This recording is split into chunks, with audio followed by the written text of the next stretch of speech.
Magandang araw po sa bawat isa sa inyo. Welcome back to our 365 Daily Devotions.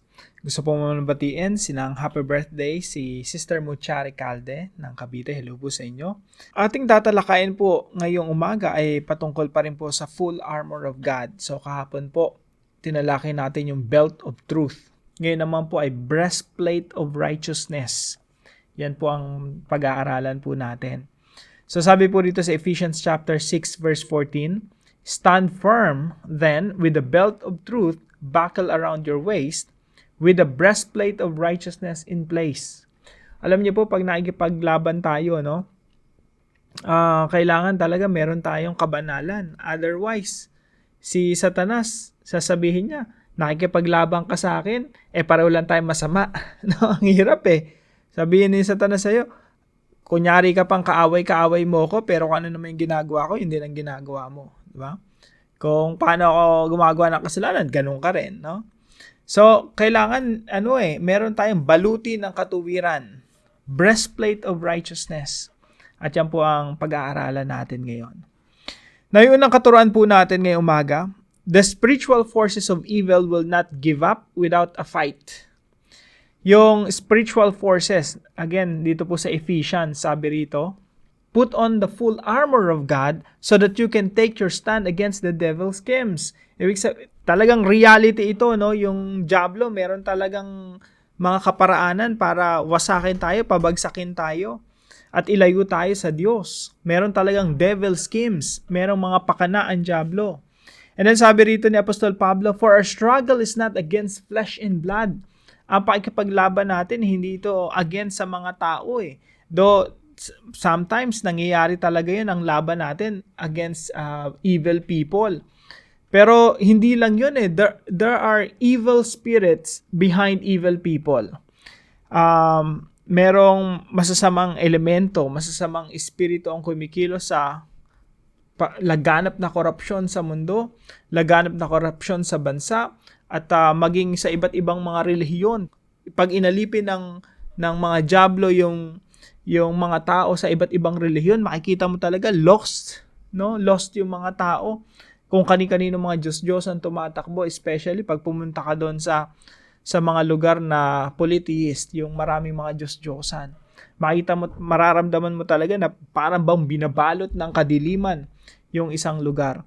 So sabi ng Apostol Pablo, ang laban natin, it's not against flesh and blood, it's against the rulers, against the authorities, against the powers of this dark world, and against the spiritual forces of evil in the heavenly realms. Isipin niyo po yan, merong dalawang dimension, no? Merong physical dimension kung saan tayo nakatirang mga tao. Dito tayo sa planet Earth, dito tayo sa universe.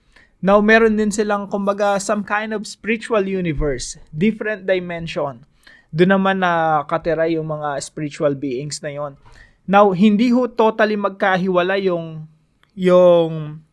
spiritual dimension tsaka sa physical dimension, magkasama po yan eh. Yung katawan natin tsaka espiritu natin magkasama. Ganun din sa heavenly realms, spiritual realms, tsaka physical realms magkasama rin.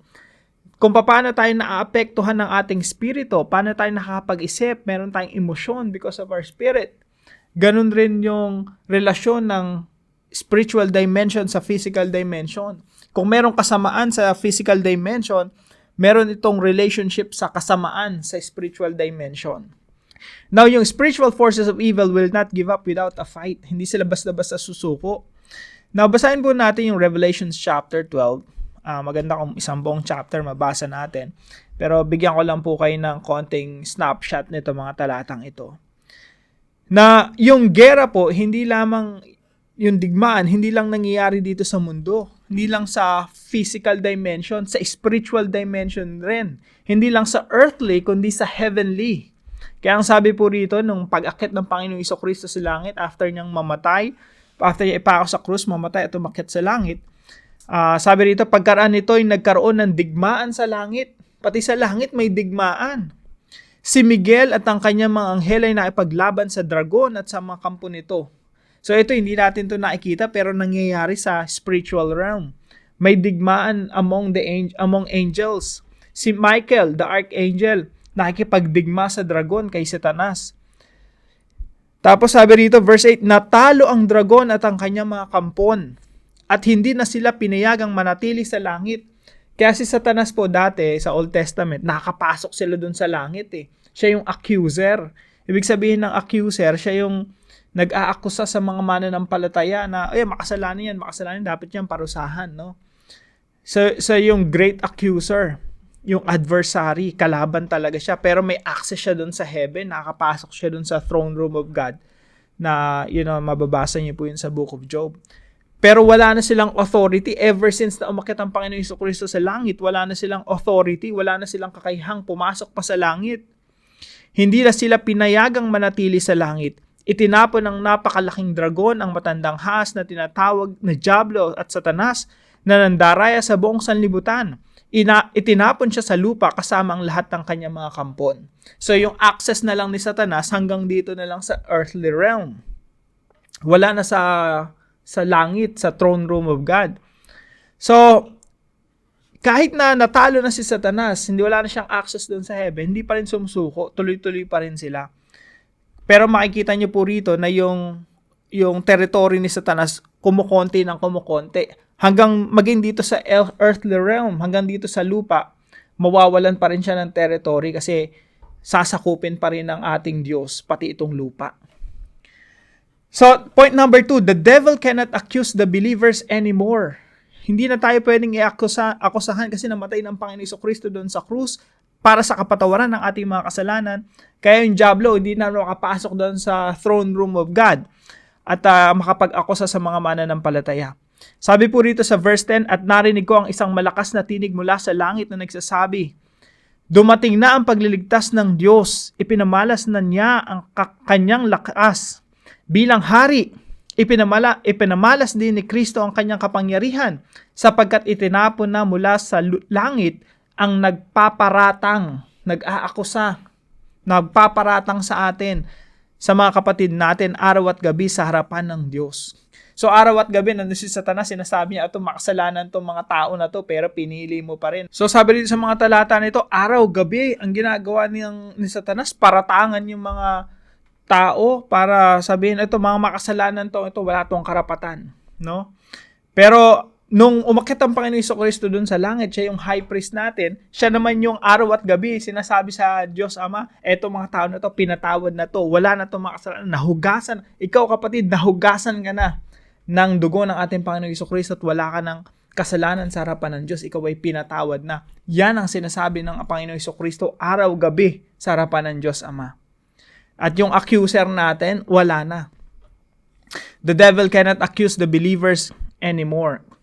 And point number 3, our righteousness is Jesus' righteousness. Kaya po sinasabi sa 2 Corinthians chapter 5 verse 21, God made him who had no sin. Ang Panginoong Jesucristo na walang kasalanan ay tinuring na may kasalanan. God made him who had no sin to be sin for us. Ang Panginoong Jesucristo tinuring na kasalanan, na bitin doon sa krus, ipinako at binuhos ng Diyos lahat ng kanyang hustisya laban sa kasalanan at pinarusahan ang kasalanan ng sangkatauhan sa katawan ng Panginoong Jesucristo so that in Him we might become the righteousness of God. So tayo po ay tinuring ng matuwid, idineklarang matuwid sa harapan ng Diyos just because Jesus died on a cross on our behalf. Tayo pinawalang sala na. Kaya si Satanas hindi pwedeng sabihin sa iyo, makasalanan ka, wala kang karapatang maligtas, makasalanan ka, hindi ka karapat-dapat sa Diyos. Dahil ang ating Panginoong Jesucristo araw-gabi ang sinasabi, ikaw ay pinatawad na, ikaw ay iniibig ng Diyos, ikaw ay maaari nang humarap sa Diyos. Tatawagin mo yung Diyos na Ama at ang tawag niya sa iyo ay anak because of the Lord Jesus Christ. So our righteousness is Jesus' righteousness. Kaya po pag sinasabi dito sa Ephesians chapter 6 verse 14, isuot natin ang breastplate of righteousness, ang baluti ng katuwiran. Si Kristo po yan mga kapatid. Ibig sabihin, pag sinuot mo yan, buong-buo ka na sa harapan ng Diyos. Kahit na nagkakasala tayo po'y pinatawad na, yung kabanalan ng Panginoong Jesucristo ay inilagay na sa atin. At yan po ay dapat nating panampalatayahan. Application number 1. Believe in Christ's righteousness imputed in us. Panampalatayahan po natin na yung katuwiran, kabanalan ng Panginoong Jesucristo ay inilagay na sa atin. Now, nilagyan ko po ito ng mga verses dito. Pwede nyo na lang pong i-check, no? Check nyo po isa-isa. Now, let me just explain. Believe in Christ, righteousness imputed in us. Anong ibig sabihin po nito, mga kapatid? Ang ibig sabihin po nito, yung kasalanan natin, lahat ng yon, past, present, future, ipinako na sa katawan ng Panginoong Jesucristo at pinarasahan na sa kanyang katawan nang siya'y napako sa krus. Pero hindi nagtapos yun doon. Kundi yung lahat ng kabanalan ng Panginoong Jesucristo ay inilagay sa atin. Kaya tayo po, meron tayong breastplate of righteousness eh. Hindi ka pwedeng akusahan ni Satanas. So isipin nyo na lang po, kahit dito sa lupa, pag pupunta ka sa husgado, may sasampahan ka ng kaso. Ang unang tanong mo, pag sinampahan ko to ng kaso, pwede niya ba akong balikan? Baka mamaya sampahan ko to ng kaso, sampahan niya ako ng 4 na kaso, tapos ako pa yung makulong. Ako pa yung mabaligtad. Kaya, very important po ito. Pag magsasampa ka ng kaso, kailangan airtight. Sabi sa akin ng isang abogado, hello sa iyo, attorney. Make sure airtight. Wala ang butas. Pag ikaw nagsampa ng kaso, hindi ka pwedeng baligtarin, hindi ka pwedeng sampahan ng kaso pabalik. Tayo po mga Kristiyano, ganun din, no? Si Satanas, minsan, kinokondemn natin, pero yung condemnation natin kay Satanas, bumabalik sa atin 4 times. No? Bumabalik sa atin kasi ang dami rin nating butas. Pero sabi ng Apostol Pablo, suotin ninyo yung breastplate of righteousness, ang kabanalan ng Panginoong Jesucristo. Kaya yung lahat ng akusan ni Satanas sa atin, walang epekto. Bakit? Banal tayo sa harapan ng Diyos because of the Lord Jesus Christ. He is our breastplate of righteousness. So believe in Christ's righteousness imputed in us. Hindi po tayo pwedeng akusahan ni Satanas. Walang kasinungalingan ng tatalab sa atin kung suot-suot natin ang kabanalan ng Panginoong Jesucristo. Number 2 po, be righteous just as we are righteous before God. Hindi po ibig sabihin na tayo itinuring ng matuwid sa harapan ng Diyos. Kahit nagkakasala pa tayo, dapat magpatuloy tayo. Okay lang na magpatuloy tayo sa pagkakasala. Hindi po ganon. Positionally, ibig sabihin ng position natin, legally, yung legal sa harapan ng Diyos, wala tayong kasalanan. Ang tawag sa atin, justified. Ibig sabihin, pinawalang sala. Pero, hindi po ibig sabihin nun, dahil pinawalang sala na tayo, pwede natin enjoyin yung mundo, maging makamundo na tayo. Hindi po ganun eh. Ang sinasabi po ng Bible, be righteous just as you are righteous. Ginawa ka munang banal ng Diyos. Ngayon, umakto ka bilang banal. Ginawa ka munang anak ng Diyos. Hindi tayo karapat-dapat maging anak ng Diyos, pero diniklara tayong anak ng Diyos. Now, ngayon, magpakaanak ka sa Diyos. Napakaganda po, Ginawa ka munang Kristiyano ng Diyos, niligtas ka. Now, magpaka-Kristiyano ka, mamuhay ka bilang isang ligtas. Amen po ba? Be righteous just as we are righteous before God. And number 3 po, build the kingdom of God by obeying the Great Commission. Alam niyo po yung Diyos natin, isipin niyo si Satanas, ang dami niyang access. Ibig sabihin, nakapasok siya sa langit. Yung territory niya, malawak-lawak pa eh. Pero ang ginagawa ng Diyos, pinapalit niya yung territory ni Satan. Yung binasa nating talata kanina sa Revelation chapter 12, tinanggalan na siya ng authority sa langit. Wala na siyang authority kahit sa mundo, wala siyang authority. Tinanggal yung mga territories niya, pinapalit yung teritoryo ni Satanas. At yan po ay pinagpapatuloy natin ngayon sa pamamagitan ng Great Commission ng ating Panginoong Jesucristo. Kung maraming mga bansa hawak ng dyablo, we are discipling them. We teach them to obey everything Jesus has told us to do. So yan po ay tinatawag nating Great Commission. We're building the kingdom of God. Nagpapagamit po tayo, ginagamit tayo ng Diyos para palaganapin ang kaharian niya dito sa lupa. At ang mga bansa ay mapasa ilalim sa paghahari ng Panginoon. Kasama po yan yung bansang Pilipinas, mga kapatid. Kailangan itong mapasa ilalim, hindi sa korupsyon, hindi sa ilalim ng spiritual forces of evil, kundi sa ilalim ng pagkapanginoon ni Kristo. So, build the kingdom of God by obeying the Great Commission. Now, para po sa ating discussion, what is the importance of the breastplate of righteousness in our battle against the enemies? Sagutin po natin ito sa ating mga kadiskusyon, sa ating discussion groups. Samahan niyo po ako sa panalangin. Sabihin natin, Lord God, Thank you because Satan can no longer accuse me before you. Who will bring any charge against those whom God has chosen? It is God who justifies. Jesus has already died on the cross, resurrected from the dead, and is now in heaven praying for believers.